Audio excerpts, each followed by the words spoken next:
Good morning, great Americans. It's another great American video from the bunker in Kentucky. Well, I'm going to try and be quick. This is a big topic, but I'm going to try to be quick because, listen, Trump, one of the things that Trump got elected on was the fact that he does not start wars, all right? You know, Biden is bumbling his way into World War III, and Trump is not a war hawk. He's not a neocon. He does not believe getting into foreign wars. Listen, I agree with this policy 100%. 100%.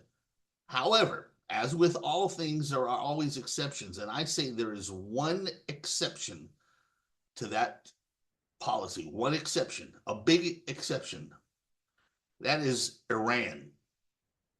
Iran, listen, man, I was in high school back in 1979 when the Iranians overthrew the Shah, the mullahs took over, and they took over our embassy. That was an act of war. It was a shocking act of war in 1979 when they occupied the United States embassy for a year and held all of our American diplomats, people who are supposed to have diplomatic immunity, remember, according to international law.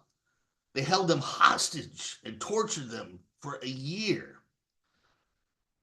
Back then, we should have dealt decisively with Iran, but we didn't. And that may have been one of the biggest policy errors in American history, because ever since then, now we're talking 44 years later, 45 years later, after that failure to deal with Iran, 45 years later, they have been the focal point, and they have been the resource and the number one terrorist nation in the world. And you probably can't even remember, over 45 years, there were airplanes were being hijacked, all kinds of terrorist acts in the Middle East, either direct acts from Iran or through their proxies. It's happening now in Africa, in Yemen, and through Hamas and Hezbollah.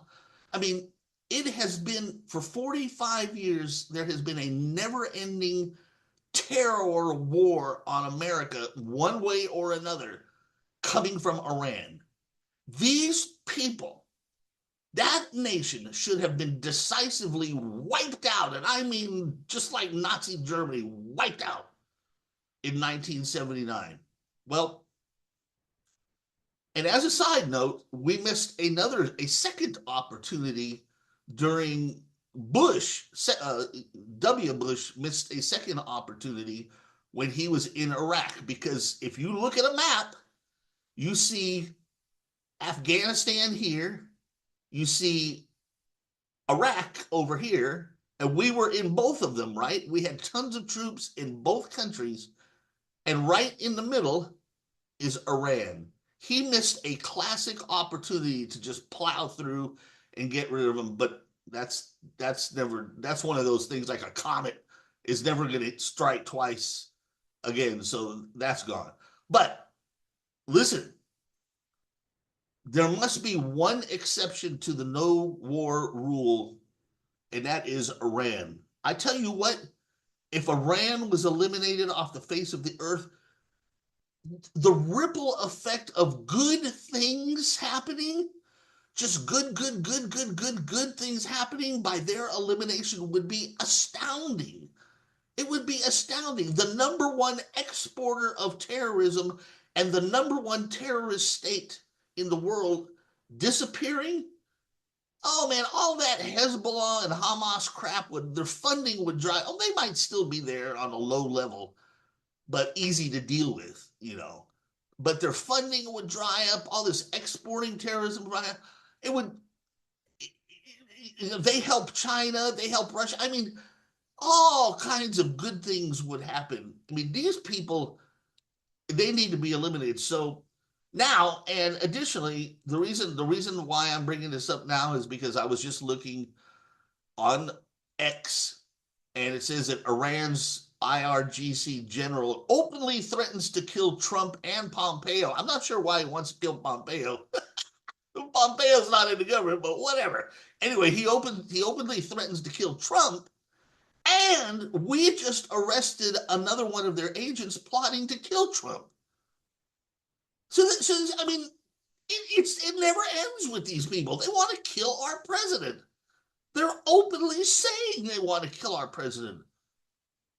You know, they committed an act of war on us in 79, and they've been committing acts of war for 45 years. What does it take for us to just step up and just knock those bastards off the map? So I want to reiterate, I am not a war hawk and I am not a neocon. But Iran is an exception because they have been asking for it for 45 years. And the first time they asked for it in 1979, I watched. Okay. And they asked for it in a total act of war. And we didn't do anything. And that was Jimmy Carter, stupid asshole Democrat, of course. Pussy. These are the same, don't forget now, these are the same people that Obama gave plane loads of money to in the middle of the night. Isn't that nice? And Biden gave him money too, because Biden's God, I'm so glad Biden. That's another story. So God bless Trump. I'm glad he's elected. I agree with his policy of not engaging in foreign wars, but I say that Iran is the exception. Now, does that mean landing 5 million troops and marching across Iran like we marched across Germany? No, that's too much. We already did that in Iraq, and that's. But I tell you what, we have the capability. We have the capability of bombing Iran back into the Stone Age. I mean, no American alive today has ever seen or witnessed the real destructive capability of our forces, our combined air forces, missile forces, naval forces. You could knock Iran back into the Stone Age without landing a single American soldier on their ground. And I'm talking, man, I'm just talking, when they started when W started the Iraq war, remember the so-called shock and awe? And all the cameras were on the Capitol waiting for it to start, and it was all dark, and then all of a sudden some explosions started going off, and they said, "Oh, this is shock and awe." That was, those were all targeted bombings in order to reduce collateral damage. That was not shock and awe. We could do shock and awe. You want real shock and awe? We could take those fuckers back into the Stone Age, man. I mean, we could destroy everything, destroy all their naval ports, destroy their military naval ports, destroy all their trade naval ports. Nothing goes in and out. And I mean, just bomb them right into the water. Take out all their electric plants, take out their dams, right? Take out all their water. Just leave them totally without water or food or electricity and no place for a ship to dock. Take out all their bridges, all the roads, knock out all their government facilities. I mean, take those fuckers back to the Stone Age. You could literally destroy those people without landing a single American troop on the ground, because we're tired of that. So I agree with that. But they deserve it. They deserve it. If anybody deserves it, and and it's so frustrating too when you think of the resources that we spent over these last 40 years.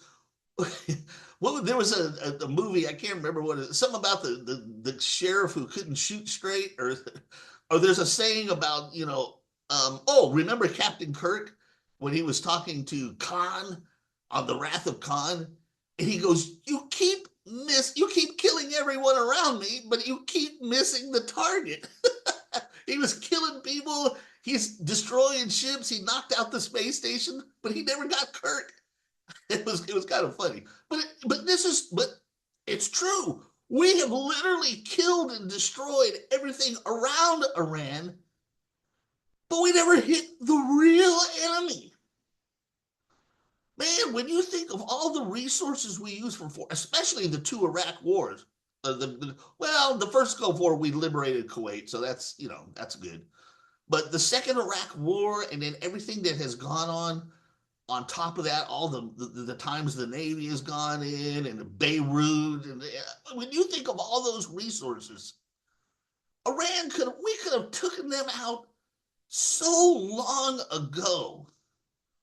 But it's never too late to start. So that's my moves for the day, because I saw that I saw that tweet. Anyway, take them out. They that should be the one exception to Trump's rule is they've got it coming. They've had it coming since 1979, and I don't know how many of you remember, but there used to be an ABC show, ABC news show. I think it was called Nightline. I can't remember. It came on late at night. Had Ted Koppel. I'm Ted Koppel. It had Ted Koppel, and it was like one of those nighttime news shows that came on every night. A lot of people, it was very popular, and it went on for years and years and years and years. A lot of people don't know that show had its beginning because of what Iran did. So it became popular in the news to count every day. 152 days held hostage, 153 days held hostage. And then the show Nightline started up, which was almost devoted totally to a nightly reminder of the hostage situation. I mean, America was literally held hostage for a year, and that's how. So that's a little side note. That's how that show actually got started. It got started because of the Iran hostage crisis, and then of course we all know that when Ronald Reagan was elected, the day that Ronald Reagan took office was the day that the Iranians released the hostages because they were scared of Reagan. Well, I don't think they're too scared of Trump, because Trump has signaled so many times that he's anti-war. And again, for the third or fourth time, I agree with that policy. I just think that Iran needs to be the exception. They are the focal point of terrorism. They are the number one terrorist country in the world. They committed war on us. They have committed acts of war for 45 years, and they have never been dealt the decisive blow that they have coming. And I say we do it to them and just be rid of it. Just be rid. Just you want to bring peace in it. Of course, you'll never have total peace in the region, but I tell you what, you knock out Iran, and you will have the closest thing that you'll ever have to peace in the Middle East. And I'll tell you, and one last note, you people, all you dummies and morons who think, oh, if you destroy Iran, they're all going to come after us. No, fuck, that's just so stupid, man. That's not going to happen. Because, and I'm going to tell you why, secretly, in back rooms where nobody wants to let you know the truth, the nations around Iran, like Saudi Arabia, Jordan, and all those Arab nations who don't buddy up to the United States in public too much. In secret, they hate Iran. They don't like Iran having Iran on their borders, and they would love for us to destroy Iran. And as much as they stand against Israel, they would actually, in secret, behind closed doors, they would rejoice if Israel destroyed Iran. So retribution